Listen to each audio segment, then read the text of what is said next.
لانكم بتحبوا الحاجات السهله ولاني بحبكم جدا عملت لكم طاجن كنافه بالكريمه والشوكولاته يجنن.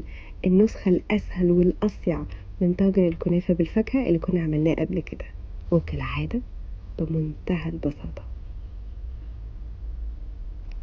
هحتاج للوصفه دي ربع كيلو من الكنافه المفرومه، هضيف عليها كوبايه من السمنه السايحه، 3 معالق من السكر البودرة. السكر البودرة بيساعد ان الكنافة تاخد لون حلو، لكن لو زودناه زيادة عن اللزوم هيحرقها. هتأكد ان كل الكنافة شربت كل السمنة. هرفعها على نار متوسطة وهقلب فيها باستمرار، مش همشي من قدامها ابدا، مش هسيبها خالص لانها بتتحرق بسرعة، لازم اقلبها طول الوقت.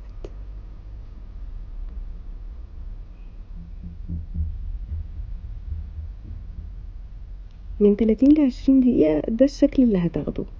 كده بقت جاهزة، هضيف عليها معلقة واحدة بس من العسل، ممكن كمان يكون عسل نحل، هيكون كفاية جدا في التحلية، وهسيبها لحد ما تبرد تماما قبل ما استخدمها، وده مهم جدا. الكريم شانتيه العادي خالص، فنجان من كريم شانتيه خام او بودرة الكريم شانتيه الخام، معاها فنجان من اللبن البارد او تقريبا فنجان ونص زي ما تحبوا القوام، وهضربهم مع بعض وهسيبهم في التلاجة برضو يسقعوا لحد ما الكنافة هي كمان تبرد وتسقع. وده مهم، ما ينفعش ابدا احط حاجة سخنة على الكريم شانتيه. في طاجن بايركس او زي اللي انا استخدمته او كوبايات زي ما تحبوا، هتعملوا طبقات من الكريم شانتيه والكنافة، بس اول طبقة من تحت لازم تكون من الكريم شانتيه. في حاجة كمان ممكن في وسط الطبقات دي تضيفوا مكسرات او تضيفوا كراميل او تضيفوا مربى الحليب، زي ما تحبوا ابدعوا وحسب الموجود عندكم. كل لمسة منكم هتضيف لها طعم جديد. اخر طبقة كانت طبقة خفيفة جدا من الكريم شانتيه قبل ما احط عليها التوبينج.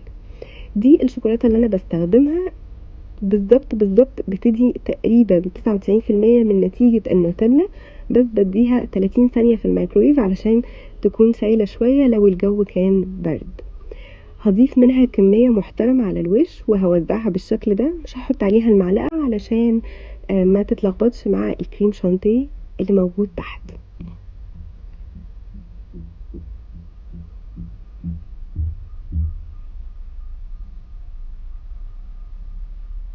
انا فضلت اني هضيف كل المكسرات اللي معايا على الوش، انا كان معايا بندق محمص، كل الكمية دي هحطها على الوش، ممكن كمان لو كان في اكتر كنت حطيت. كل ما عملنا حاجات كده كل ما بقيت ألذ كتير واحلى.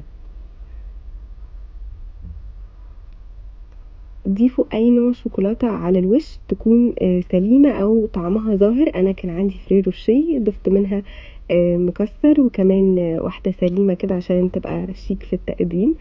بس هي كده خلصت، سهلة جدا وبسيطة جدا وتجنن، جربوها، متأكدة انها هتعجبكم. وكل سنة وانتم طيبين.